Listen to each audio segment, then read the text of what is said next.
This was filmed seconds before an Air India flight headed for London Gatwick crashed, killing 260 people in June 2025. The one survivor, Vishwash Kumar Ramesh, was sitting in seat 11A. He couldn't believe he made it out alive. Last May, a Singapore Airlines flight dropped more than 50 metres in 5 seconds. Last December, nearly 180 people died after a plane crashed in Muan International Airport in South Korea. In January this year, 67 people died after a passenger plane collided with a helicopter in Washington, D.C. In February, this Delta flight skidded along a runway in Toronto in flames before flipping over.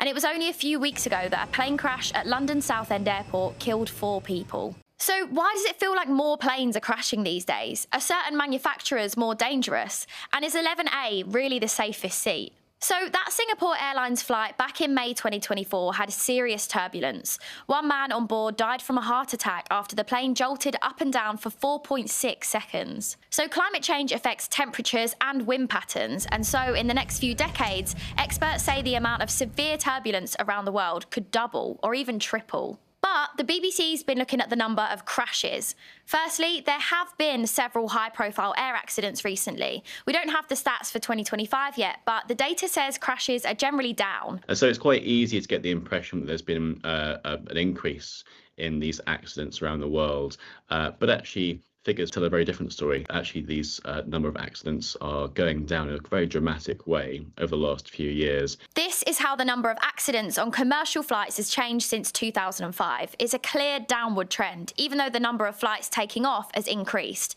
Although it has a broad definition of accident, including aircrafts being damaged or needing repairs. But if you look at deaths in air accidents, that's decreased over the same time period too.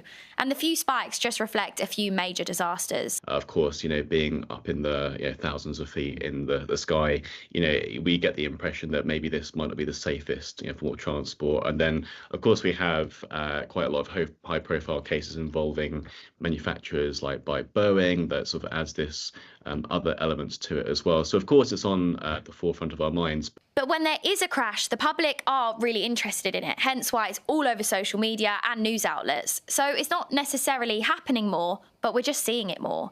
We'll get back to Boeing in a minute, but yes, all of Josh's digging around found that overall, flying is getting safer. Are you more likely to be involved in a crash driving to the airport in your car than you are getting on the plane and flying to a destination? Yes.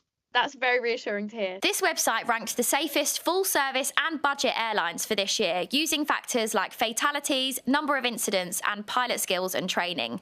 Air New Zealand, Qantas, Cathay Pacific, Qatar Airways and Emirates scored highly for full service. And for low-cost airlines, HK Express, Jetstar Group, Ryanair and EasyJet were at the top.